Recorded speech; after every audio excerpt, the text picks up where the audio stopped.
Hey, you and the gardening gloves. Not sure which plants grow well in Calgary? Need a little help preparing your yard for drought conditions? Visit calgary.ca/yardsmart. And learn how to create and maintain A beautiful yard and garden that thrives in our unique climate. planting drought-tolerant perennials, trees, shrubs, and native wildflowers will help you use less water. Together we can make every drop count. So dig in at calgary.ca/yardsmart.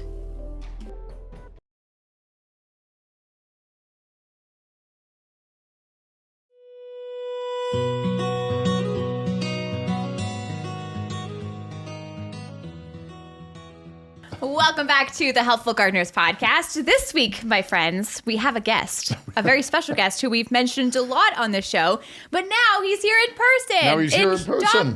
In dog form. Yeah? Have I just spoiled it? It's Jimmy. I just... Jimmy,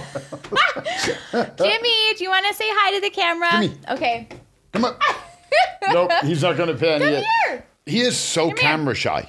Come here. I don't even know if you can see. Jimmy. Look, see? Look it up there. Oh, he's smiling. Ah! Hi, buddy. You can kind of catch him on the camera there a little bit. Hi. So Jimmy loves, what have we found out today? Jimmy loves long walks. Yep.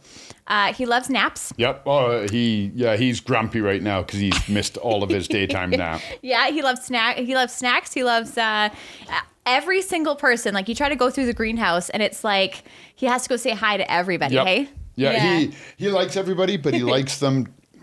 He's like the ADD. He runs up and he's like, "Hey, how are you? Now I'm going to go play." And then he leaves. He doesn't really want to hang out with anybody. Yeah. But he obviously loves you. He wants to stay right there. He's like, "I'm good." Look, there you go. Yeah, he's down for He's such a good guy. I know. He does that in the garden with me too. Really? Yeah. If I'm gardening, he'll come out and he sniffs around and we throw a stick for a little bit, and then I get to work and he just lies down and keeps himself occupied. And even in the front yard, if I leave the gate open while I'm going between, he won't run away. He just kind of chills in the garden. Oh, what an easy friend, hey? Yeah. That's awesome. I love that we can garden with our pets and with our kids. And I know we have, before we get started with today's episode, we've got a couple of things coming up where we're talking about gardening with pets and kids. We have an episode of the podcast coming up talking about that. And we have a whole webinar. We have a webinar series going on right now with Golden Acre Home and Garden here in Calgary, Alberta. And each Saturday we talk about a different gardening topic. And that's going to be one of the topics that we talk about. I'm really excited to learn more about that, learn how we can garden with the people and pets that we love in our life, right? Well, there's something special. So I actually really developed my love of discussing gardening and teaching gardening because of kids. Yeah. So we would do landscaping, and there was a lot of, I want my garden to look good, but I don't really care. Just, you see that garden, make it look like that. Yeah. Kinda, like, look to the right and do what your neighbor does. Yeah, yeah. But kids have a different curiosity, and they want to know how things work, and they want to get their hands dirty, and they want to experience it, and they would have tons of questions. And some good friends of mine were telling me, and they were all at the church, and the priest was talking about how the kids were like seeds that had been planted in dirt, and he's like, "You plant seeds in soil." Yes. And his parents were like, "Yeah, thanks, Colin." Just interrupted the whole ceremony to correct the priest. You know what, though? It's when you're right, you're right, right? Exactly. Yeah. But kids have this innate curiosity, and they're tactile, and they want to be in the garden. And so what? Who cares if they plant something wrong? Just go back and fix it after. You don't have to tell them they're doing it wrong. Just fix it when they're not looking. They absolutely will help you water. Yeah, yeah. And it'll be 10 seconds in the garden and 20 seconds on me. But it's all fun, and I think that's exactly what the garden is all about, what we strive for, right? Yep. And in order to do that, we need a garden to enjoy. And I think that last week we ended up talking about those 8 common planting mistakes that, the mistakes that you make right off the bat that could impact the longevity of your garden, right? So, things like fertilizing and things like watering and correct ways to plant and things not to do when you're planting. And that was incredibly popular last week. So we thought that we would move on and just sort of along the same lines, talk about the next steps. How do we protect the investment? Yes, exactly. Love that. I love that. Protect the investment. Protect your hard work, your investment in time, your investment in money. Mm-hmm. And I I love that, because there's so many things, like people go into, gardening being like, oh, it's almost like walking into like a car dealership. Like, you don't want to be oversold on things that you might not need, but actually taking the time to explain why you might need some of the things. And then you get to make the decision of what's applicable to your garden in like a non-confrontational way, I think is exactly what we're trying to get to today. Exactly. It's like I've talked to mechanics, so I know nothing about cars. Yeah. It's not my wheelhouse. I know how to check fluids and put it in drive. Yeah. But all the mechanics I've talked to, they're all kind of like, you can let that go. That's not important. But the one thing, every mechanic, personal friends, mechanics I've dealt with, everybody who's a professional mechanic is like, don't mess around with your oil changes. And that's protecting your investment. Yeah. You see a tiny weed popping up, you don't have to run out and get it immediately, but you should be weeding. Yeah. Okay? You don't want to, I'll get it later. And then when you turn around to get it, you have this insurmountable chore on your hand. So, we've done all of this work. We've put our plants in. How do we protect that investment? And first and foremost, I would say, for me, especially at this time of year, frost. Okay. Right? Yeah. Inclement this weather. is a good place to start, because this is sort of that shoulder season where, we can't wait forever to plant, and we have to get out there somewhere. And frost is like the F word in the gardening world. So we have to figure out what can we do, because frost might be inevitable. Yep. We've seen frost in June. Exactly. I remember my mom was saying that she's even seen frost and snow in July. So it could happen at any time. Yep. And there's really no guarantee. So what can we do to protect our investment there? Keep an eye on the weather and keep your frost blankets handy. Yeah. Like buy your frost blanket before you need your frost blanket. Yeah. It's like that life lesson. I don't know if you've ever heard this. I heard it the first time years and years ago, and I'm like, it is such a good life analogy. Buy a plunger before you need a plunger. Yes. I'm like, that is Wow, that brings me back. Yeah, Did you not buy a plunger? I am the daughter of a plumber. And okay. I did not have a plunger when I moved out. Uh-oh. And yeah, big judgmental right there. I was like, it's so true. It's like buying insurance. It's like, you don't need it until you do. Exactly. Right? And we go, I don't think there'll be a frost. And then suddenly you're at work, it's a busy day, you got a lot to do, and you get that frost warning. Yep. And then suddenly you're like, oh, what am I going to do? But once we're into May, June, July, and there's a hailstorm, thunderstorm, or frost warning, I get the notification from my phone because I'm set to get them. And then I get WhatsApp messages, text messages, Instagram messages. I love when it's the trifecta. Like when we thought frost was our biggest worry, and then you have those evenings where you get all three. Yeah. Wow. And you're like, oh, okay, here we go. But that's the thing is, frost blankets, they don't eat anything. They don't go bad. There's no expiration date. Yeah.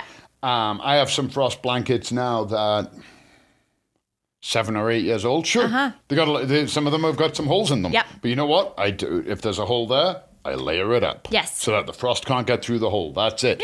Yeah. I will use it until it's deteriorated.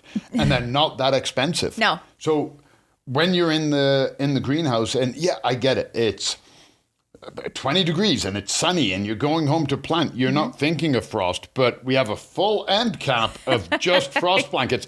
That should tell you the importance that a garden center puts. We're not hiding them in the back. Yes. And you know what? Actually, on that same wave, if you don't want to get a frost blanket, there is this trend right now on TikTok and Instagram of people going and showing us what they use to cover their plants. And there's that's this cool. Okay, so there's this like Dollarama trend going on where they buy these like $1 waste bins, and they're like these little tiny like desktop office ones, and then they just buy like a bunch, like 6, and then they just put them over top of their tomatoes. And it's great because it's structured. You can stick it into the soil, and it does a great job because the water still goes through because it's see-through, right? But it'll protect against frost, hail. Like it's so smart. And that's it. I came home one day and it was hail. It wasn't frost, it was hail. Jenny hadn't been able to get a hold of me for some reason. And I came and there were towels and old bed sheets strewn all over my plants. And I was like, nice. Yeah. Nice. It works. It works, exactly. Yep. And the hail had passed. So that's the first investment you can do is actually physically protect. Put on your tomato cage before you need your tomato cage. Yeah. Put on your peony ring before you need your peony ring. If you buy a new tree, if you've bought a new tree and you want it to really grow, put your tree stakes on. The amount of times people plant it and they go, that'll hold. Yeah. Here in Calgary especially, we got a big wind and the tree, it's got a root ball this big and a canopy this big. It's a little top heavy. Weight-wise, all the weight is in the bottom, but it's a big pendulum when the wind hits. So put a tree stake on it and do these physical things before you have to. Okay, I have a question. Have you ever thought about having a baseball team and calling yourselves like the Hailstorm? Have you ever heard that with your last name? Just so anybody knows, Colin's last name is Hales, and so it's just sparked on me. I was just like Hailstorm, Hales, Hail. Has anybody made that? I've absolutely had people say hails like the weather. Yeah. I've never had anybody take it as far as did I want to found a baseball team? Anyway, okay, totally off topic. Well, no, it is the topic because I actually your idea intrigues me. To be continued. Yeah. You play baseball. I do. That's what made me think about do you it. Back catcher. And I can't even throw the ball to the pitcher. I'm there for team spirit, let's be honest. Exactly. Okay, so what's next? So we're talking about weather-related things. What should we talk about next? I think, I know you had said before the show, mulch, and that really intrigued me. So let's talk about that. So you and I discussed it, maybe at a webinar, maybe it was on the podcast. I don't remember. It doesn't matter. And you did a poll about the most hated garden chore. Yes, that's right. And it wasn't even close. It was weeding by a country mile. Which was so funny because actually, no, I don't like weeding. Although that was my job growing up. I loved deadheading more. And I think deadheading won. Did it? I think so. I think you're right. Or was it raking? No, I think it was deadheading. Yeah. People don't like raking, get blisters and true. tires your arms out. Yeah. And it's boring. Deadheading is nice because you feel like... Well, you do something and it goes pop, pop, pop. Yeah, it seems easier than weeding. Yeah. Weeding, you have to dig right in there. Yeah, and exactly. And you got to get the root and it's dirty. And then you think you've done it all. You turn around, you go, oh my God, I missed some. So I get it. Weeding is not always the most fun job. So make life easier and put down mulch. Yeah. Put down fabric. Put down fabric, then mulch. Yeah. I'm not a huge fan of fabric if you want to move something. Then you've got to move all the mulch, and then you've either got to cut a new hole in the fabric or move the fabric, blah, blah, blah. But if you have your design and it's tried and true, and this is where your perennials are, you're not adding anything to it, and your tomatoes and your peppers and your kohlrabi and everything, these are the lines, put down fabric. Fabric and mulch make weeding 10 times easier. Why is that? Because the root has such a hard time getting into the soil. Oh, okay, yeah. So a lot of weeds are spread by seed, or they come from underground. So if they're coming from underground, now they've got to fight through the fabric. So a lot of times if you peel back fabric, you'll see a lot of weeds that have come up, hit the fabric, and just kind of stopped. Huh. And they've bent over because they haven't been able to get through it. The weeds that do come through, they make it through the webbing, then they make it through the mulch, and you just go pop, and it comes out so easy. And the ones that land on it as a seed. So we know that old trope about the rose that needs distilled water and pH perfect and everything. And then the dandelion that's growing in concrete. That's exactly it. Yeah. It's like, come on. Yeah, but so we know a dandelion will have no problem growing in mulch. Mm-hmm. But if you pull one out, the root just slips out because those hairs aren't grabbing into the soil. Yeah. So remember we've talked about how plant roots lock down soil to prevent mudslides? Mm-hmm. It's because those roots dig into it. Well, there's nothing. So you pull it out and the mulch just falls away. So and then The other easy part is if you have a ton of small weeds, you just take your hand and rough your mulch up. Yeah. And you just knock them all over and expose the roots to the sun, and they dry out and die. Easy peasy, right? Yeah. So there's that aspect, so the weeding aspect of mulch. But if you're protecting your investment of, say, like watering, that also cuts it down, right? Because then the sun's not directly on the soil, so it'll actually protect it and then create less need to water as often, right? absolutely, because the water that is in the soil can't dry out. It protects it from the wind too. So you have a wind barrier on it. And then even better, you can go a step further and you can do your watering through soaker hoses or root feeders. That is so smart. Yeah, so you put your soaker hose beneath the fabric, beneath the mulch. Yeah. Now you need less water and the ground is more saturated. Ooh, it's like having in-ground irrigation. That's exactly. fun. And you can put it on a timer or you just turn it on a trickle. Yeah.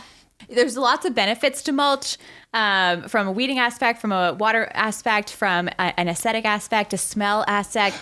But like, Sorry, I want to bring something up actually. Yeah. Can I just jump in? Yeah. Have you heard anybody recently? I don't know where this has started. I don't know where it's coming from. I've never heard this in my gardening career, and I've heard it 3 times this year. I was talking to somebody. And I happened to be on the floor. She recognized me and she asked me if I could help her. I said, of course. And she was looking at planters and we were talking about various things. And I said, oh, these cedar planters, they're built by Guy. Mm-hmm. If anybody doesn't know, wow, I'm just giving shout outs all over the place today. Just shout out episode. Anybody else want a shout out? I'm on it. Jimmy got a shout out too.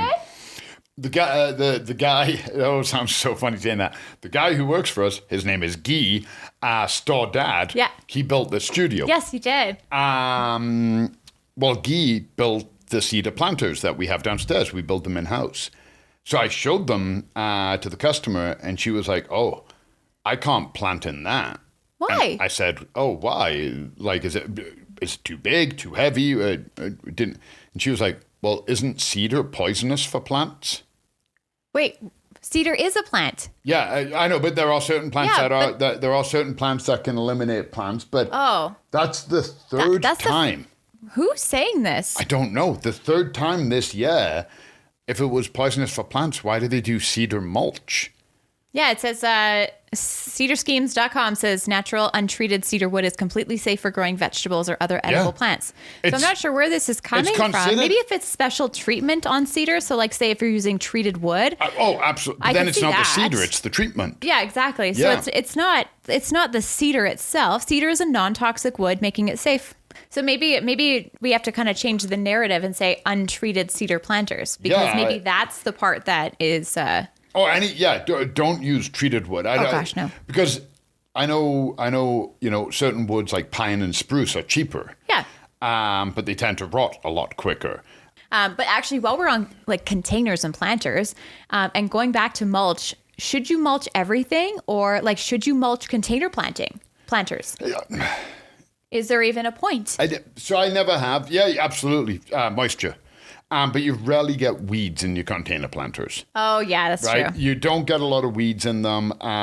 At that point, I think the way I plant mine anyway, after a month, you don't even see any soil. You can't even see the edges of the planter. Everything is just grown in and they're lush and full. Mulch would help with moisture retention for sure. It also helps keep the temperature on the soil even. Huh. Okay. Yeah. So more so an adventure for your garden beds, which is great because you have a lot more room to spread it out anyway. And also if you're working in a vegetable patch and you're walking in between your vegetables, if you've watered or it's raining, you don't get mud all over your shoes.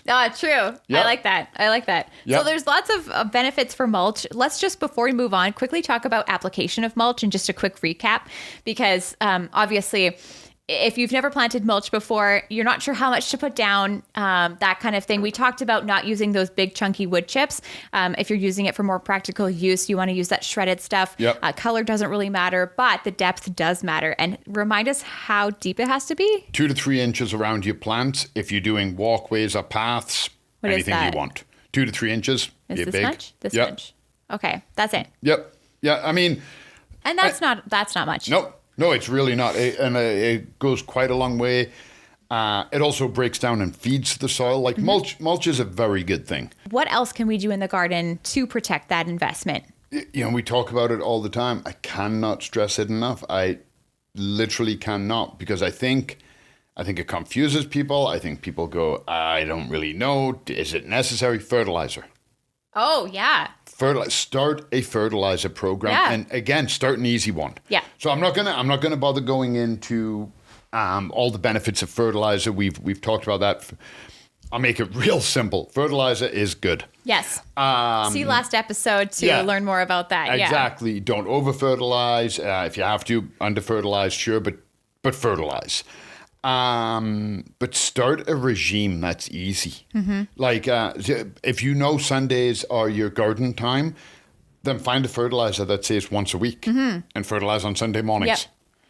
Give it the foundation for success now, so then later, if you do lapse, it's not going to have as adverse effect. You get it as strong and healthy as you can, so that in the summer, you're not like, I have to leave this barbecue to go fertilize my garden.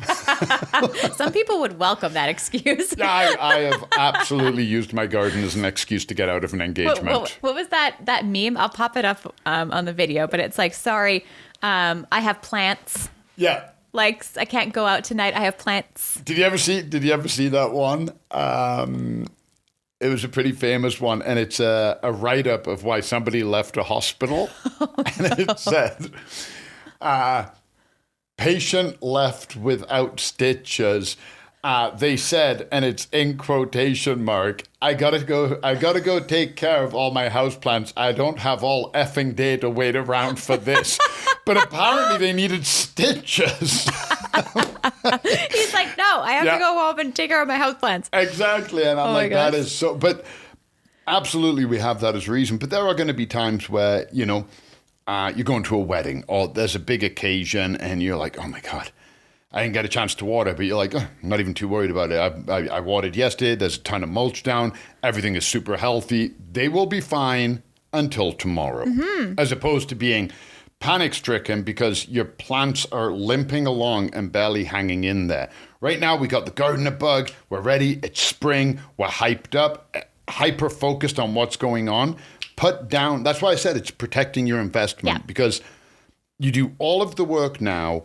Make sure you develop some good habits. And then if you weed now once a week, you get out there, you weed, you mulch, you do all of that. By the time it's August, you'll be like, I barely see a weed in my garden. Yeah. What else can we talk about in terms of protecting your investment? I'm trying to think like... Bugs. But all of this... Oh, gosh. I just got triggered. Well, think about these poor aphids, okay? These poor little aphids. They've been living in a crappy leaf pile, barely getting by on whatever green they can find. And then we come home You're and we're making like... me feel guilty now. I know, I love it. But then we come home and these aphids like, Daddy, can we get some sap? And it's like, I don't know, little Johnny aphid. And then we come home with 24 dahlias and we put them out and then we're like, aphids are on the plant. And little Johnny's like, we eat tonight, family. Yeah, so the bugs, they're doing nothing wrong. The bugs are doing nothing wrong, but we wonder, we're like, well, I don't get it. I didn't have any bugs 2 weeks ago, and then I put out this entire buffet, and my garden has aphids. I think I know why. Yeah, it's kind of funny because you remember how a while ago we were talking about how your garden is a balance. And so even though we view bringing in plants and planting day and everything as bringing good to the garden, we're very much so disrupting a balance that was already in place. And so now it's like the whole garden is in this frenzy mode of like, well, there's new everywhere. And then they go to explore it and like maybe they do find something that's delicious. So I like where this is going, making sure that you're observing your plants, keeping an eye on them so that you can catch smaller problems. Exactly. That's all it is I didn't want to say it. You know how sometimes if you don't say it, it doesn't mean it's true, even though it's very true, but you're like, if I admit it, I'm just going to say it. I'm going to pull the Band-Aid off. Yeah.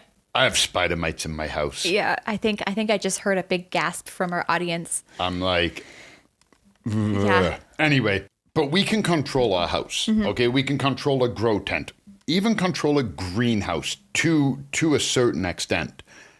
We can't control a garden. No. You have to believe that when you're putting something out there, there is a chance of, okay, maybe in downtown Calgary, if you're on the 4th floor of your condo building, you probably don't have to worry about elk.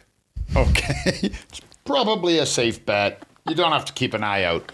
But if you're in Canmore, you absolutely do. Yeah. Right? So we have to believe that when we put something outside, we've basically opened the door to any single outdoor problem that can be there. Yes. Aphids, mites, powdery mildew, rust, black knot, you name it. Yeah. Whatever is out there has a chance of finding our plants.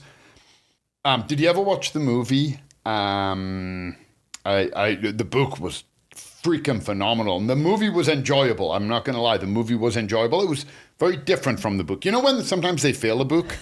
This, I'm getting to a point. Like, what's the movie? I want to know. So the book was great, and then the movie went a totally different way. Very enjoyable. World War Z.